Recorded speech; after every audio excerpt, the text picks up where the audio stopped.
오늘 우리에게 주시는 하나님 말씀은 누가복음 10장 1절부터 11절까지 말씀입니다. 누가복음 10장 1절부터 11절까지 우리 한 절씩 읽겠습니다. 그 후에 주께서 따로 70인을 세우사 친히 가시려는 각 동네와 각 지역으로 둘씩 앞서 보내시며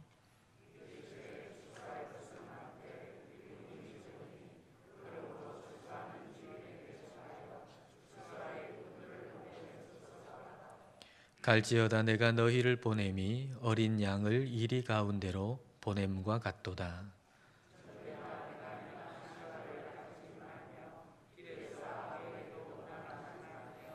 어느 집에 들어가든지 먼저 말하되 이 집이 평안할지어다 하라.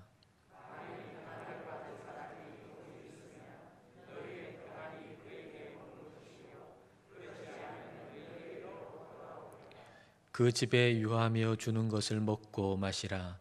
일꾼이 그 삭슬 받는 것이 마땅하니라. 이 집에서 저 집으로 옮기지 말라.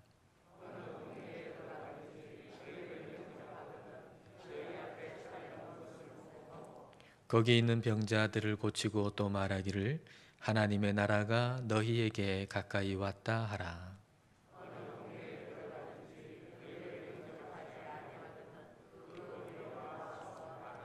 함께 읽겠습니다. 너희 동네에서 우리 발에 묻은 먼지도 너희에게 떨어버리노라. 그러나 하나님의 나라가 가까이 온 줄을 알라 하라. 아멘. 누가복음 9장에서 예수님께서 12명의 제자들을 각 동네로 보내십니다. 그런데 오늘 누가복음 10장에도 동일한 내용이 기록되어져 있습니다. 이번에는 70명의 제자들을 세우시고 그들을 각 동네로 보내셨습니다. 그렇게 하신 이유가, 목적이 어디에 있습니까? 9절과 11절을 보십시다. 말하기를 하나님의 나라가 너희에게 가까이 왔다 하라. 하나님의 나라가 가까이 온 줄을 알라 하라. 하나님의 나라를 전파하기 위함이었습니다. 예수님께서 이 땅에 오셔서 제일 먼저 처음으로 하신 설교, 그 설교의 주제 역시도 하나님의 나라였습니다. 마가복음 1장 15절 말씀, 예수님이 하신 첫 번째 설교입니다. 자, 같이 읽겠습니다. 이르시되 때가 찼고 하나님의 나라가 가까이 왔으니 회개하고 복음을 믿으라 하시더라. 예수님의 말씀의 핵심은 하나님의 나라입니다. 예수님의 사역의 핵심도 역시 하나님의 나라입니다. 그렇다면 예수님을 따르고 예수님을 믿는 저와 여러분의 삶의 핵심 역시도 하나님의 나라여야만 합니다. 하나님의 나라는 하나님의 다스리심, 하나님의 통치라는 말로 바꾸어서 표현할 수 있습니다. 우리 삶의 목적은 바로 하나님의 나라입니다. 하나님의 말씀의 통치를 받아서, 하나님의 말씀의 다스리심을 받아서 살아가고, 그리고 우리 주변에 있는 사람들에게도 하나님 나라가 임하게 하는 것, 이게 우리 삶의 목적이죠. 이게 예수님을 믿는 것의 목적입니다. 예수님을 믿는 것의 목적은 내가 예수님의 말씀에 다스리심을 받아서 살아갈 뿐만 아니라 또 다른 사람들도 우리 주님의 말씀에 다스리심을 받아서 살아가게 하는 것, 이게 바로 예수님을 믿는 목적입니다.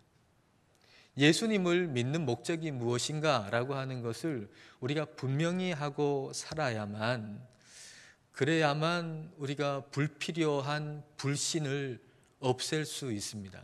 그리고 필요 없는 부러움이나 부끄러움도 역시 없앨 수가 있습니다.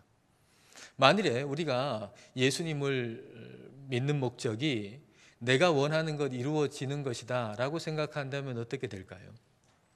나는 예수님을 믿는 목적이 내가 원하는 것 이루어지는 거다. 그래서 그것 위해서 예배하고 그것 위해서 기도하고 산다면 내 삶에 내가 원하는 것이 이루어지지 않을 때, 내 뜻대로 되지 않을 때, 그때 우리는 하나님을 불신하게 될 겁니다.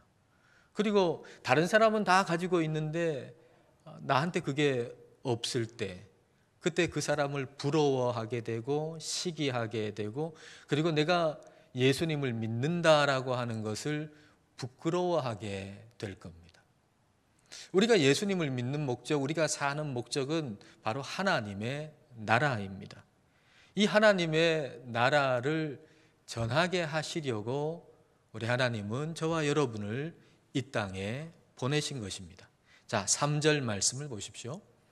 갈지어다 내가 너희를 보냄이 어린 양을 이리 가운데로 보냄과 같도다. 예수님께서 70명의 제자들한테 가라 라고 말씀하셨어요. 가라.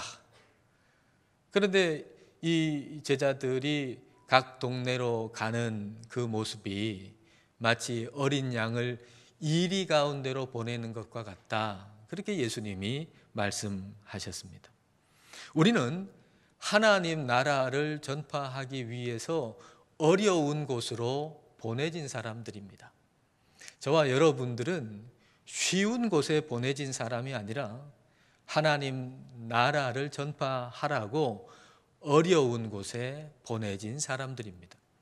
그러므로 삶이 참 어렵다고 느껴질 때마다 우리는 우리의 삶의 목적이 무엇인가를 다시금 생각해야만 합니다. 왜 이렇게 우리 삶이 어려운가? 왜 내가 이렇게 사는 게 힘든가? 라고 느껴지고 생각들 때마다 우리의 목적이 편한 삶이 아니라, 안락한 삶이 아니라 하나님의 말씀의 다스리심을 받으면서 살고 다른 사람에게도 그 하나님의 말씀의 다스리심을 받아 살도록 하는 것, 그것이 우리의 삶의 목적이라고 하는 것을 우리는 다시 상기시켜야 하는 것입니다. 우리의 목적이 하나님의 나라이기 때문에 다른 사람보다 가진 것이 없다고 해서 부끄러워할 필요가 없습니다. 자, 4절 전반절을 보십시오. 전대나 배낭이나 신발을 가지지 말며. 아무것도 가지지 말고 지금 전도하러 가라는 말씀이잖아요. 근데 이게 항상 그래야만 된다는 얘기는 결코 아닙니다. 그 이후에 이 사도 바울이 전도 여행할 때도 보면 풍족할 때도 있었잖아요. 빈곤할 때도 있었지만 풍족할 때도 있었어요.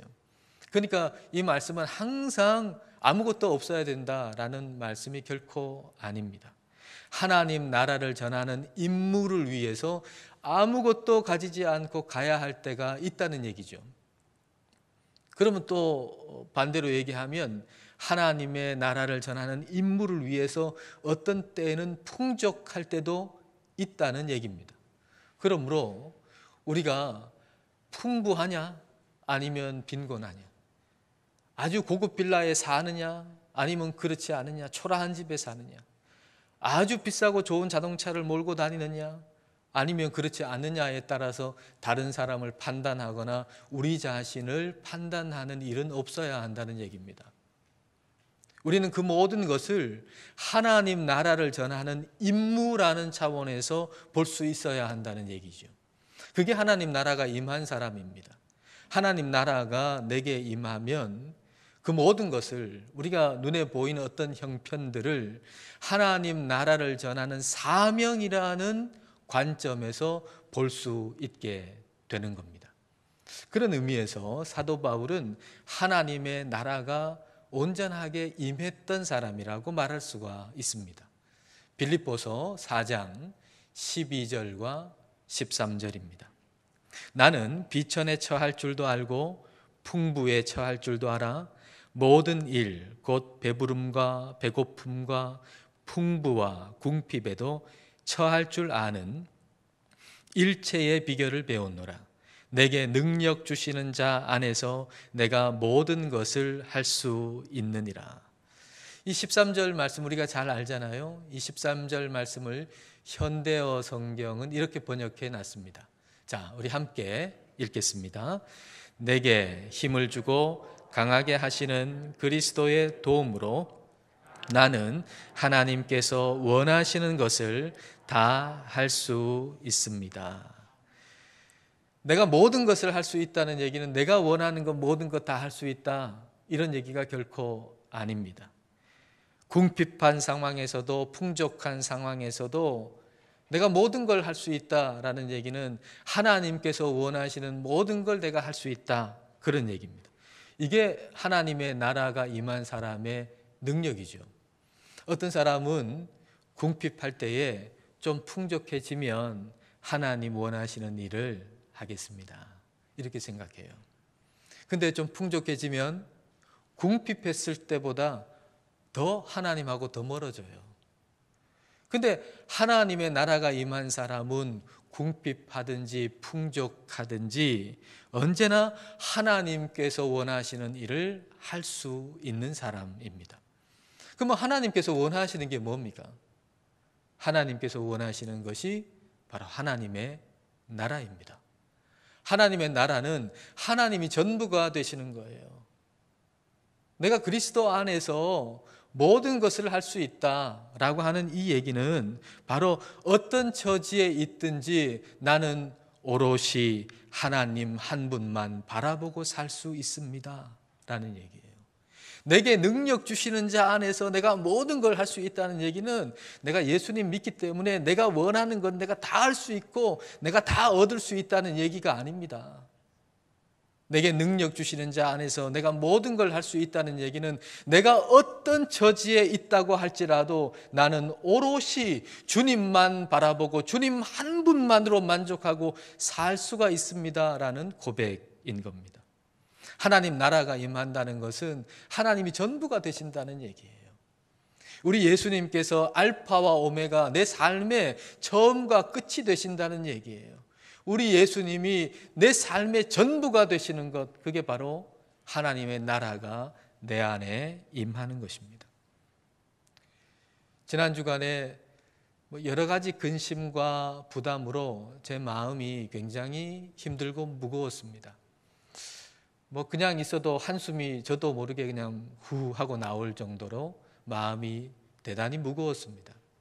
근데 어떤 모임이 있어가지고 그 모임에 가느라 차를 몰고 가고 있는데 한 말씀이 제 마음속으로 쑥 들어왔습니다.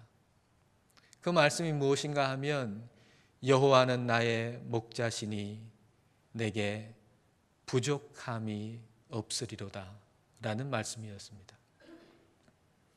그 말씀이 난데없이 제 마음속으로 쑥 들어왔는데 그 순간에 하나님의 나라가 제 마음속에 임했습니다.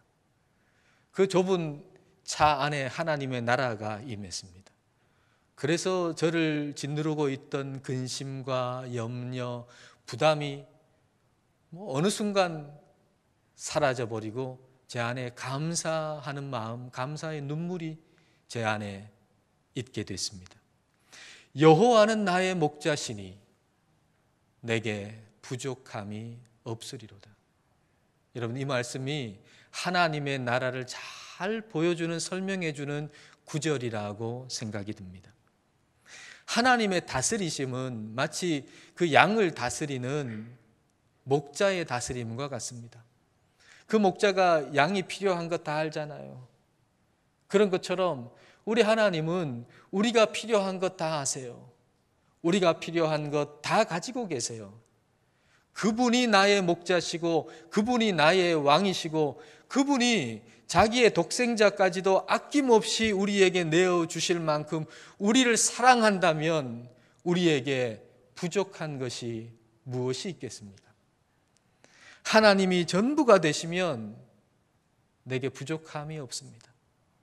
하나님의 나라가 내게 임하면 그러면 내게 부족한 것이 없습니다. 하나님의 나라가 내게 임하면 내 안에 있던 모든 어둠과 두려움과 죽음의 공포가 삽시간에 다 사라지는 것입니다. 그런데 그 어둠과 근심과 두려움으로 인해서 지금 파멸의 길로 지금 달리고 있는 사람들이 있어요. 그 사람들에게 하나님 나라가 임하면, 하나님 나라가 무엇인지를 알면 그 모든 것을 이길 수 있을 텐데, 근데 하나님 나라를 모르는 거예요.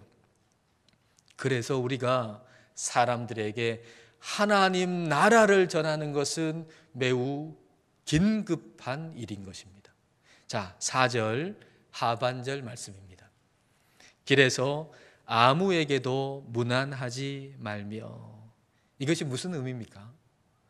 길에서 아무에게도 무난하지 말라는 것은 무슨 의미입니까? 하나님 나라의 긴급성을 얘기하고 있는 겁니다. 지금 하나님 나라를 전하기 위해서 가는 거예요. 아주 긴급한 걸 전하려고 가는데 여기서 이 사람한테 인사하고 저 사람한테 인사하고 여기서 커피 한 잔 마시고 그러면 어떻게 되겠습니까? 긴급한 일이라고 하는 건 이런 모든 걸 다 생략하고 가야 되잖아요. 그러니까 하나님 나라를 전하는 것의 긴급함이 어떤 것인가라고 하는 걸 표현해 주는, 말씀해 주시는 구절이 4절 하반절인 겁니다. 하나님 나라를 전하는 건 긴급한 일입니다. 이게 저와 여러분 마음속에 삶의 하나의 규정으로 자리 잡고 있어야 됩니다. 하나님 나라는 사람들이 들어야 하는 긴급 뉴스다 라고 하는 것이 저와 여러분 마음속에 하나의 규정으로 자리 잡고 있어야만, 그래야만 하나님 나라를 전하는 삶을 우리는 살아갈 수가 있는 것입니다. 유튜브 설교 방송의 메신저 뉴스, 여러분 한번 다 들어보셨죠? 메신저 뉴스를 이제 시작하기 전에, 이 유튜브 방송 시작하기 전에 이것을 계획하시고 준비하셨던 분들을 미리 만나봤습니다. 율촌이라고 하는 법무법인이 있는데요. 그 율촌의 대표가 되시는 분이 장로님이세요.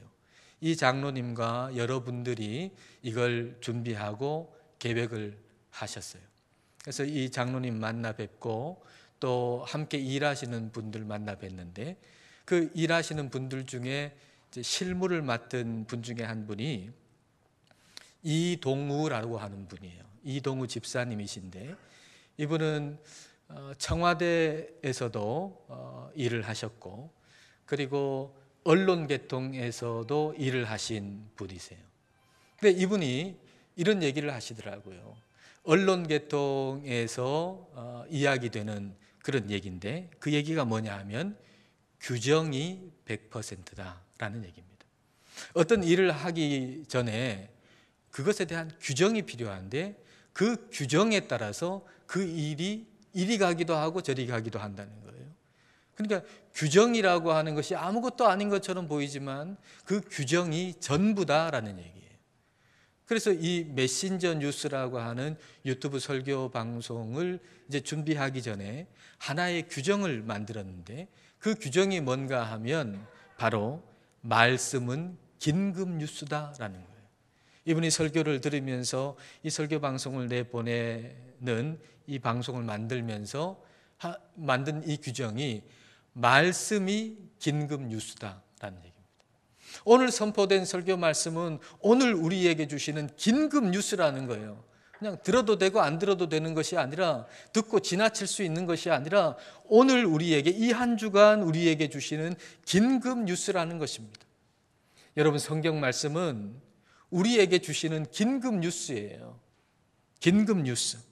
근심된 일이 많고 걱정되는 일이 많고 마음이 어두워질 때에, 그때 여호와는 나의 목자시니 내게 부족함이 없으리로다 라고 하는 말씀이 제 안에 긴급 뉴스로 주어졌어요.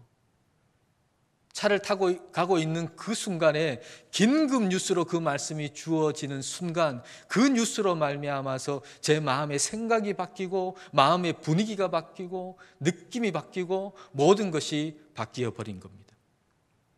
우리에게 말씀이라고 하는 긴급 뉴스가 필요한 거예요. 지금 여러분의 심령에 긴급 뉴스가 필요한 거예요. 여러분의 마음을 바꿀, 여러분의 생각을 바꿀, 여러분의 인생을 바꿀 긴급 뉴스가 필요한 거죠. 그래서 여러분 지금 이 시간 이 자리에 여기 있는 것입니다. 그렇듯이 우리 주위에는 이 긴급 뉴스가 지금 당장 필요한 사람들이 있어요. 죽을 사람들이 살고 깨어질 가정이 살아나게 되는, 회복되게 되는 그런 긴급 뉴스가 있다고요. 하나님 나라의 긴급 뉴스가. 그것을 들어야 하는 사람들이 여러분 주위에 있는 것입니다. 하나님의 나라는 사람들이 지금 들어야 할 긴급 뉴스입니다. 우리는 긴급 뉴스로서의 하나님 나라를 전해야만 하는 것입니다. 그럴 때, 우리가 하나님의 나라를 전할 때, 그때 성령님께서는 그 사람에게 역사하시는 것입니다.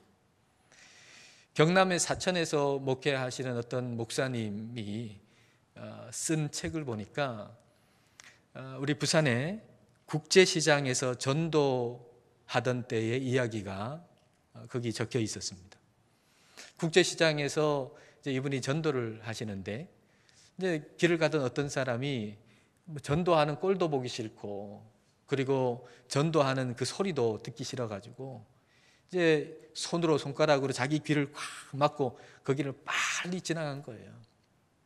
그리고 멀리 지나가가지고는 이제 이 소리 안 들리겠지 하고 손을 딱 뺐는데, 그 순간에 하나님은 당신을 사랑하시고 예수님을 믿어야 구원받습니다 라고 하는 말이 귀를 때릴 정도로 아주 강하게 들리더래요. 그래서 아니 어느 정도 떨어져 있나 보니까 좋게 한 60m, 70m 저쪽에 떨어져 있는 거예요. 그리고 차는 왔다 갔다 하죠. 그리고 무슨 마이크를 잡고 있는 것도 아니고 뭐 큰 소리로 얘기하는 것도 아닌데, 그렇게 멀리 떨어져 있는데, 게다가 모퉁이까지 돌았는데, 근데 그 소리가 하나님이 당신을 사랑하시고 예수님을 믿어야 구원받는다라고 하는 그 소리가 귀를 때릴 정도로 크게 들리니까 마음속에 두려움이 생긴 거예요. 그래서 자기가 아는 예수님 믿는 친구한테 전화를 해가지고 내가 이런 일을 겪었다라고 하니까, 이제 그 친구가 하는 얘기가 하나님이 너를 사랑하셔서 너를 찾고 계시다, 그렇게 얘기를 해주더래요. 그래서 이제 그때부터 예수님을 믿게 됐다는 겁니다. 근데 신기하게도 그 예수님 믿는 친구, 이 사람의 전화를 받은 예수님 믿는 이 친구가 전도한 목사님하고 또 아는 사이였던가 봐요. 그래서 이 얘기를 해준 것입니다. 만약 그걸 몰랐다면 이 목사님은 전도하고 나서도 전도의 열매가 없다고 생각했겠지요. 여러분, 우리가 하나님 나라를 전하지만은 그 열매를 다 볼 수 있는 건 아닙니다. 다 알 수 있는 건 아닙니다. 그러나 우리가 모른다고, 안 보인다고, 못 봤다고 열매가 없는 것이 결코 아닙니다. 우리가 하나님의 나라를 전하면 성령님이 역사하셔서 열매 맺게 하시는 것입니다. 그러므로 낙심하지 말고 우리는 하나님의 나라를 전해야 하는 겁니다. 이번 한 주 여러분 주위에는 하나님의 나라가 전해져야 살 수 있는 사람이 여러분 주위에 있습니다. 이번 한 주 여러분이 하나님의 나라를 전하지 않으면 죽을 인생이 있다는 말이에요. 코로나19이기 때문에 하나님 나라를 전할 수 없다고요? 아니요. 코로나19이기 때문에 하나님의 나라가 절실히 필요한 사람이 더 많아졌습니다. 마음속에 어둠이 깔리고 두려움이 생기고, 내일을 어떻게 살까? 지금 당장을 어떻게 살까? 죽어버릴까? 라고 생각하는 사람이 여러분 주위에 더 많아졌다고요. 여러분을 통해서 하나님 나라가 전해져야만 하는 것입니다. 여러분을 통해서 하나님 나라가 전해질 때 그 마음속에 어두움과 두려움과 죽음의 공포가 사라지고 살 사람이 여러분 주위에 있다는 얘기입니다. 지금 대림절 기간입니다. 주님 오심을 우리가 기뻐하고 다시 오실 주님을 기다리는 대림절 기간입니다. 그런데 이 대림절 기간 우리가 주님 오심을 뭐로 기뻐하고 주님 다시 오심을 뭐로 기다린다는 얘기입니까? 하나님 나라를 전함으로 우리는 주님 오심을 기뻐하고 주님의 다시 오심을 기다리는 것입니다. 하나님의 나라를 전하면서 주님을 기다리는 것, 이것이 대림절을 보내는 저와 여러분의 마땅한 자세일 것입니다. 저는 먼저 하나님의 나라가 여러분 안에 임하기를 원합니다. 하나님의 나라가 여러분이 지금 풍족하든지 아니면 궁핍하든지 어떤 상황에 있든지 오롯이 주님만 바라보고 주님이 전부가 되시는 하나님의 나라가 여러분 안에 임하기를 원합니다. 그래서 여러분 안에 있는 모든 어둠과 죽음의 공포와 모든 두려움들이 다 사라지게 되기를 원합니다. 그리고 여러분 주위에는 하나님의 나라가 필요한 사람이 있다는 것을 깨닫고 아시고 여러분을 통해서 하나님의 나라가 전해져서 살 인생이 있다는 것을 여러분 깨달으시고 이 한 주간 하나님의 나라를, 여러분 안에 임한 하나님의 나라를 증거하면서 살아가시는 복된 한 주간 되시기를 주님의 이름으로 축복합니다. 기도하시겠습니다. 이 시간 기도하실 때 하나님의 나라가 우리에게 임하기를 기도하십시다. 하나님의 말씀에 다스리심을 받고 궁핍하든 풍부하든 오롯이 하나님만 바라볼 수 있게 해달라고 기도하십시다. 하나님이 전부가 되심으로 내 안에 모든 어둠과 무질서와 분노와 공포가 물러가고 하나님의 나라가 임하기를 기도하십시다. 그리고 하나님의 나라를 긴급 뉴스로 들어야 할 우리의 이웃을 위해서 기도하십시다. 지금 당장 하나님의 나라가 전해져야 할 우리 주변의 사람들이 있음을 깨닫고 이 한 주간 그들에게 긴급 뉴스로서 하나님의 나라를 전파하게 해달라고 이 시간 함께 기도하겠습니다.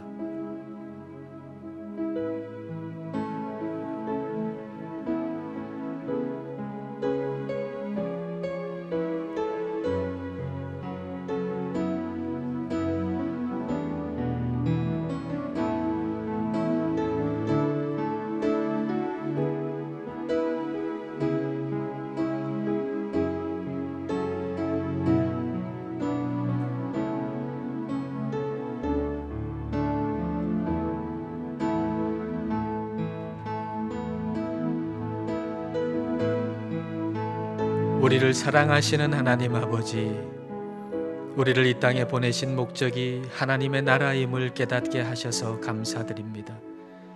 하나님의 말씀에 다스리심을 받고 살 뿐만 아니라 다른 이들도 하나님의 말씀으로 다스리심을 받게 하는 것이 우리의 삶의 목적임을 알게 하시니 감사드립니다.